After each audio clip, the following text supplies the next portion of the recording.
Okay, I thought I was live already. I'm sitting here talking to y'all, and y'all aren't even there. But maybe you were there, and I wasn't here. I'm trying to figure out if I can see the comments if I leave my sunglasses off because there's a glare on the screen. Uh, okay, I'm gonna try it with my glasses off. So, hello, let me see who's there. Drop a comment in the comment box and let me know who I am talking to at the moment. I decided to do it outside today. Um, After last week, my sister came. I had that little fiasco at the beginning with my sister last week. Um, so it is a beautiful day, even though it's awful windy out here, but it's beautiful. And I tell y'all, not that I'm glad we had this pandemic, but it couldn't have come at a better time for me in Atlanta, like for the time of the year, because it's just nice to sit out. I sat out on the deck like 2 days this week and did work out on the deck. And it's been an absolutely, absolutely beautiful week. Let me see, I am live. So I'm going to go ahead and start so I won't be on here that long this week. So the topic of this week was that I was trying to find out from moms what it is you want to know about your relationship with your daughter, how to make it better, or what is it about them that um, could be improved. What do you want to know? So, hey, Erica. So, before I do that, I just want to share. And if you're watching this on the replay, just type replay below so I'll know that you saw it on the replay. Um, so, before I start to talk about the thing that I came on here to talk about today, which is about this potential mother daughter thing that I want to do, I just have to tell y'all about the masterclass that I had this past Monday night. It was um, incredible. I've gotten so much amazing feedback from girls and from the moms about it. And if you missed it, or if your daughter missed it, you can go and still watch it. And I type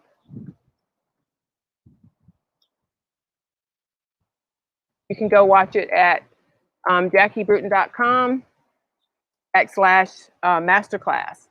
So it, I mean, I was blown away, and I knew it was going to be good, and I knew that it was needed. And number one, it helped me to be able to still like get in front of teen girls because I'm really, really, really missing it being in the classroom and being in front of kids, and not just girls but guys as well, like in person. So this was my way to still be able to get the information out there, even though I wasn't able to do it in person. And the feedback that I've gotten from girls, from moms, from girls who said, thank you for showing us what we're worth. One girl emailed me privately afterwards and said that her boyfriend hasn't been pressuring her for sex, but he's the type that said that I'll just wait until you're ready. And so she said, after hearing everything you said tonight, I'm going to go back and have a conversation with him. And then I may have to reevaluate whether he is somebody I should be with. Hey, Tam. I know, Tam, I was supposed to be there in May. I'm going to miss seeing you too. And hey, if your daughter didn't watch my masterclass, make sure she goes to JackieBruton.com / masterclass. But so I love the fact that like girls are starting to reevaluate who they're dating as a result of hearing the information. But one of the things, like I said, you can go. I don't know if this is a good idea to be outside or not. It feels great out here, but it is awful windy.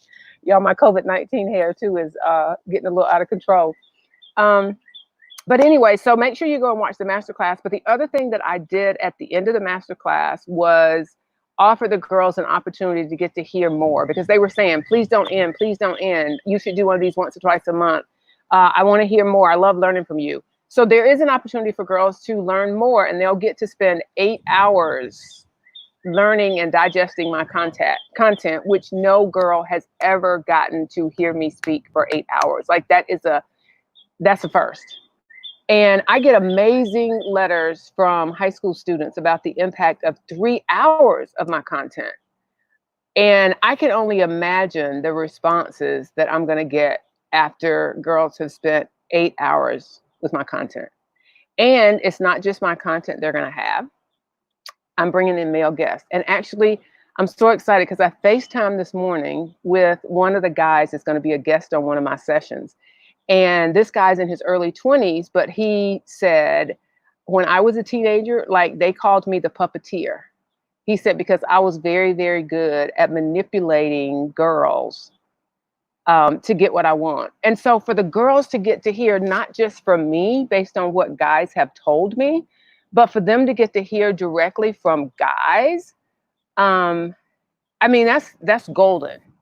And the other thing is I'm having an introductory rate, which will probably never be this cheap again.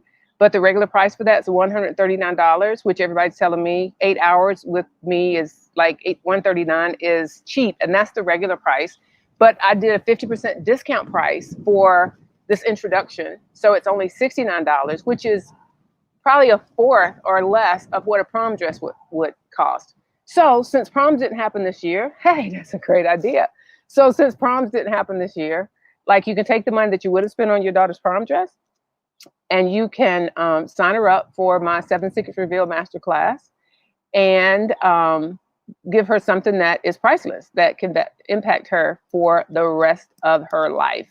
Because I told you, I said in a video, if you didn't watch it on my page, I talked about it. I got a letter from an email from a 65-year-old woman who said, if I had had the insight and the wisdom at the age of 14 that you gave these girls, my life would have been in a very different place. And that's a 65-year-old who's going back to, the age of 14 saying, I wish somebody had told me. But anyway, so just make sure you go and watch the master class, the replay, and I'll let you judge for yourself. But the reason I got on here today is because I've had people say, well, I hear a lot about girls and their moms having very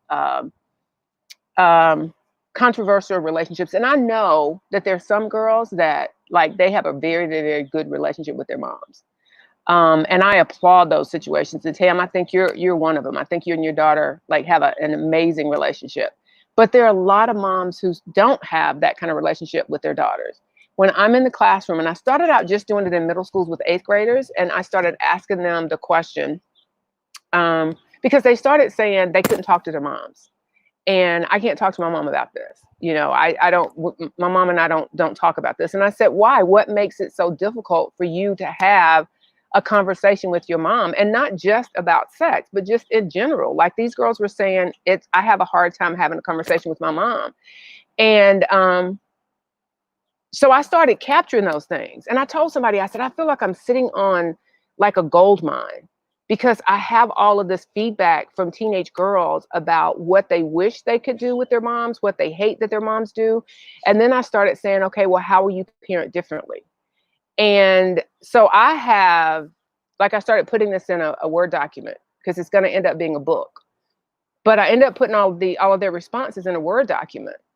And then I started saying, you know what? Why can't I do, since we're, everybody's at home and you're home with them anyway, why can't I do an online masterclass, kind of like a mother-daughter tea, but you join it at the, in your home, you do it online, and I could talk to both of you together? Because I think a big part of it is that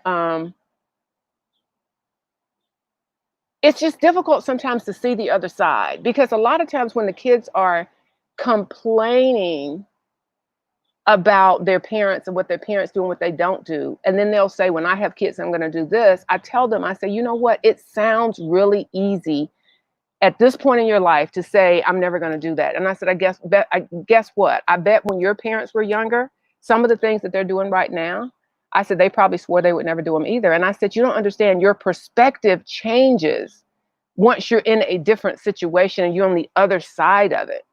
And that's what they don't get right now. So I try to help them understand that their moms aren't just trying to be mean. Their moms aren't trying to ruin their life. I try to help them understand that, so that maybe they can be a little bit more patient or more understanding of some of the interactions that they have with their parents. So let me tell you some of the things that they tell me when they say what keeps them from having a conversation with their moms about not just sex, about anything. They say because their parents or their and they some a lot of times they say moms and sometimes they'll just say parents. So I think they include their dads. But they say that they always discount their feelings and always compare their issues with what they went through when they were a teenager. And so they'll say things like, "Oh, you're just going through normal teenage. Those are you're just going through hormones. You're going through whatever." So they feel like, you know what? They're not taking my feelings seriously. And I mean, you remember when we were growing up, or I don't know about you, but like, remember when they used to say, parents would say, when I was your age, I I walked to school in the snow uphill both ways. You know, parents would always talk about how we had it so much easier than when they were coming along. So think about, how did that make you feel when you were a teenager or you were younger, for your parents to discount and say that what you were experiencing wasn't serious, it wasn't important. And that's what the teenagers are telling me today, that they feel like their parents downplay their feelings and discount their feelings and say, "Oh, that's nothing. You're just a teenager. Just wait until you get older. You're just," and you have to understand that right now for them, this is their world.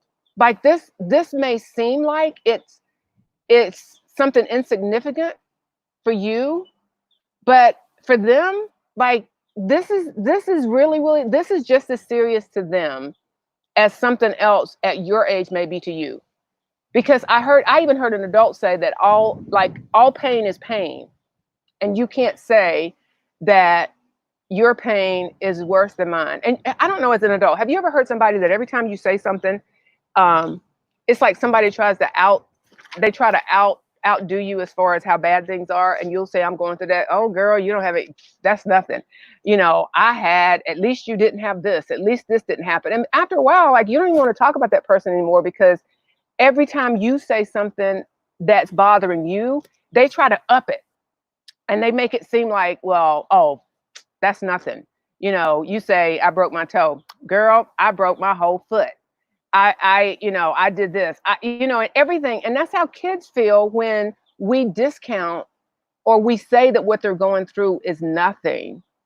And so kids say it makes them shut down. And so I don't want to share with them what my concerns are. And so oftentimes they end up suffering in silence, because and that makes things even worse. And so I don't think you understand the ripple effect of your kids not being able to really, really have somebody there to pour their heart out, and for somebody to be their safe place, that they know, if I can go to this person's going to always be there for me. As a matter of fact, I had a kid tell me in class that she said, "I want my child to always know that, to not be afraid to tell me about any bad decision they've made." She said, "Because I want them to know, if no one else is going to be there for you, I will always be there for you.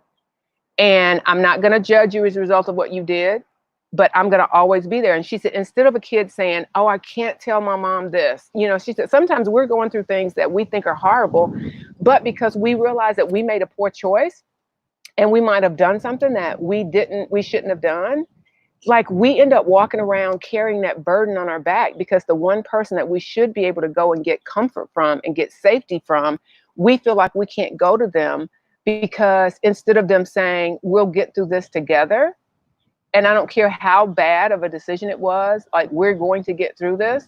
Like she said, that should be every kid's thought about their parent whenever something bad has happened in their life. She said the first person that they should want to go to is their parent, because they know, my parent will make it better. And she said, unfortunately, very few of us want to go to our parents as the first person whenever something bad happens in our life, out of fear of what they're going to think about us, out of fear of whether we're going to be judged. And they're right. Like, that you should be their place of safety. You should be the first person they want to go to. So that's one of the things that they say. They also say they hate it when you compare them to others or their older siblings. And so they say, like, I've had girls say, my older sister got pregnant when she a teenager. So now my mom is even more strict on me because of what my sister did. And they say it's not fair to us that we get held tighter, so much tighter because of somebody else's choices. And they say it could have been my mom's choice. They say, if my mom was a teen mom, then she automatically assumes that I have to really, really be really, really strict on you because I don't want this to happen to you. And I get it for a mom to know that I don't want you to have to make a mistake and I want you to learn from something that I did. I get it. But you also have to understand that they are their own person. And just because an older sibling may have gone down a path and they made a bad choice, it really isn't fair to the younger one to now feel like I'm having to pay for my older siblings' poor choices because I'm not even given the benefit of the doubt. And they say, we feel like we should be trusted until we prove that we can't be trusted. And I think that's what all of us want. All of us want the benefit of the doubt. And so kids are saying, that's all I want. I want to be trusted until I prove that I can't be trusted. I know, Erica, you said that's tough. And I know it's a tough place to be in because I know, I know parents, do want them to avoid some decisions if they know that a previous, and I get it. So maybe the situation was you realize after the fact that you were too lax on the older child, and that's why they made some of their poor choices. And so now that's why you're going to being more strict on the second one. Well, all you need to do is you need to explain that to the child. And I think that goes a long way. If you can give them an explanation of your choices instead of saying because I said so. They absolutely hate that. I'll tell y'all right now. They hate the just because I said so. Like if you can admit and say the reason, yeah, I might have given your older sister, older brother this kind of freedom. And after thinking about it, I realized I probably should not have given them that kind of freedom. So it's not that I'm making you pay for their poor choice. It's that the consequence of their poor choice has made me realize how I should have done it with them. I think that'll help a little because kids really just want sometimes an explanation. And I know sometimes we say we don't owe them an explanation.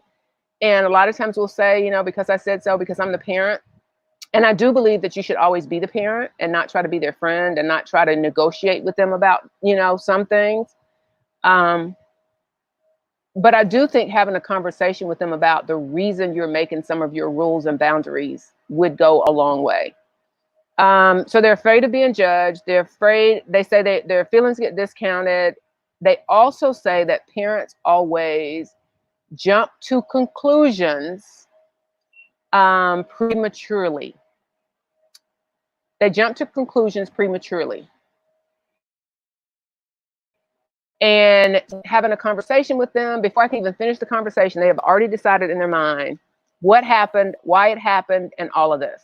So don't jump to conclusions, hear them out. Don't try to finish their conversations. So let me go back to the whole, because I just thought of a story, an example. Let's go back to the whole, they said that their fear of being judged. And I think I've said this on a video that I posted online before, but I think it is very, it's very telling of what often happens. So even if your child has made a poor choice, the way you respond that first time, my paper just flew. The way you respond that first time that you find out that they made a poor choice will determine whether they will ever tell you about the poor choices they made in the future. And let me give an example. A young lady tells me that when she lost her virginity, she ended up contracting chlamydia the very first time she had sex. And I'm thinking she was 15 when she lost her virginity. She says when her mom found out that she had lost her virginity and that she had the STD, she says, my mom called me every name in the book. She says, my mom went and she told all of her sisters. She's like, everybody in my family was looking at me crazy, looking at me funny, because my mom had told them what I did. So I'm in her class 18 months later, and she stays to talk to me after class. And now she is afraid, based on hearing about STDs, she's afraid that she could possibly have one because she had just had sex with a guy the previous weekend that she wasn't dating. She said they had been friends since she was in the 7th grade. She was a junior. They had been friends since she was in the 7th grade. And she said, after hearing everything that you had to say about STDs, like, now I'm getting scared because I know he's had a pretty promiscuous sexual past. And she said, so I really want to get tested. So I go get tested for STDs without my parents finding out. And so I always, whenever kids like ask me that question, I always try to send them back to their parents, because I don't ever want a kid to bypass their parent, because I think that's something that parents need to know about. So so I'm asking her, like, why don't you want to tell your mom? So then she tells me that when she had sex the first time and contracted chlamydia, and her mom called her a name and said all this stuff, she said, my mom thinks that I stopped having sex. And she said, since that time that my mom knows about, I have had 3 additional sexual partners. So she's had 3 more sexual partners. And now she's afraid that she might have an STD. So now is when she really needs to go to her mom and tell her mom that she's having sex. But because of how her mom responded the first time, she's not going to go to her to tell her about this next poor choice. So that's what happens when you respond negatively to them telling you a poor choice. They may never come to you again. And the next time that they need to tell you about the poor choice, hey, Laura, the next time that they need to tell you about the poor choice, they're not going to come. And so, having had 3 additional sexual partners, really needs to go to her mom and ask her mom about getting checked for STDs. But because of how her mom responded the first time, she doesn't want to go. And I'll just finish telling you the rest of that story, which has nothing to do with being judged, but I just think it's telling. So she told me that the reason she had sex with the guy that over the weekend was because they had been friends since they were in the 7th grade. She had started catching feelings for him, and she felt like maybe if she had sex with him, he would start liking her too. So she says the next day after they had sex, she goes to him and says, well, what about last night? Like, about last night. And he's like, what do you mean? I'm not trying to have a relationship. Like, I'm not trying to have a relationship. And she said she was devastated. She said, but because I did not want him to know that I expected a relationship, like, I played it off and said, oh yeah, me either. And she said she went home and cried herself to sleep. And so we were talking about why she was having sex, and she said she had had 3 sexual partners since in the last 18 months. And she said, you don't understand, my confidence and my self-esteem is under the floor. And she said, my parents got divorced when I was younger. And she said she was overweight. And she said, my dad always talked about my weight. And she said, in my mind, I was hearing my dad say that I was fat. And so I felt like if my dad thought I was fat, then that's probably what every guy is going to think. And so she said, every time a guy asked to have sex with her, in her mind, she was like, well, maybe he doesn't think I'm overweight. Maybe he doesn't think I'm fat. So she said, I was just on this quest to try to find my value. And she said, and this is even when I was younger, she said, I can still hear my dad saying those things about my weight every time I went to see him, like it was yesterday. And so I just don't think parents always understand it, especially dads with daughters. I just don't think they understand the power of their words and the power that they have to impact how their daughter feels about herself. It's so important. But anyway, I had not planned to talk this. Oh, I always do this. So here's my question. And even if you're watching this on the replay, if you can drop your answers down in the comments or send me a private message and just let me know whether doing a mother-daughter online masterclass is something that would interest you if you have a daughter, and you both watch it together, and I talk about some of the things that I've heard from girls. I want to talk about some of the things I've heard from moms about, to try to help you communicate better. Here are my 2 questions. What is it that you don't understand about your teen daughter? That's one question. Like I said, even if you're watching this on the replay, send me a private message or drop it in the comments. What is it you don't understand about your teen daughter? Or if you could ask your daughter, only would it be, and what would you like to happen to improve your relationship with your daughter? So if I can get the answer to those questions, it would help me tremendously in deciding whether this is something that there is an interest in, and just deciding on how to tailor the masterclass.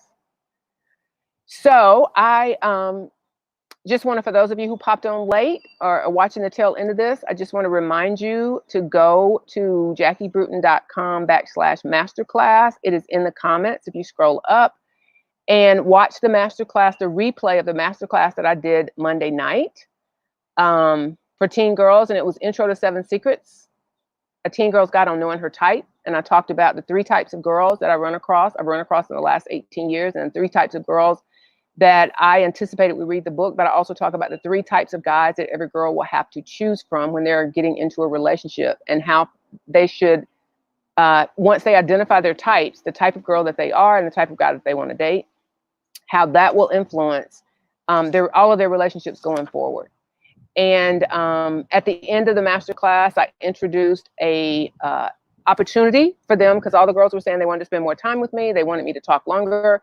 There's an opportunity for teen girls to participate in another masterclass that will last for 4 weeks, from April 27th to May 21st. And it will be every Monday and Thursday night at 8 p.m. If they can't make one of the sessions, they'll get an email with the replay. It will include all of the additional stories and letters that have happened since I wrote the book, and even some that I just couldn't include everything in the book. But I think one of the highlights of it is that I'll have male guests that will come on that will talk about all 7 of the secrets. So this will be opportunity for your daughter to actually hear from teen guys about all 7 of the secrets that are in my book. And that starts April 27th. You can go to, make sure you go to JackieBruton.com/masterclass. There is actually a link on that website that will take you to more information about the 4-week masterclass opportunity. And the regular price is $139, which everybody's telling me it was too cheap, but I'm offering it for $69 initially, an introductory rate at 50% off. And that is much less than a girl would have paid for a prom dress, which she didn't get to go to this year, probably because schools were closed. So if I were you and I had a teen daughter, I would definitely sign her up for this masterclass. 8 hours of content. No girl has ever gotten to hear me speak for 8 hours. And it won't just be me. It just won't just be me speaking for 8 hours. It's going to be very interactive. They'll have the opportunity to ask questions, live chats, polls. I'll ask them questions. They can ask the male guest questions. I'll show video clips of other male speakers talking about all 7 of the secrets. It's going to be amazing. So make sure you register your daughter. Get more information. Go to JackieBruton.com/secrets. That's all I have for today. And I don't know, my internet might have been janky out here. I'm so far from the router. I might have been breaking up. So hopefully this came through okay. If you're watching this on the replay, make sure you type replay so I'll know that that you saw it. And I am going to enjoy some more of this sunshine and cool weather. It's 64 degrees, windy. It is absolutely beautiful out here on this deck. Oh, I love it. Thanks for joining. See you next time.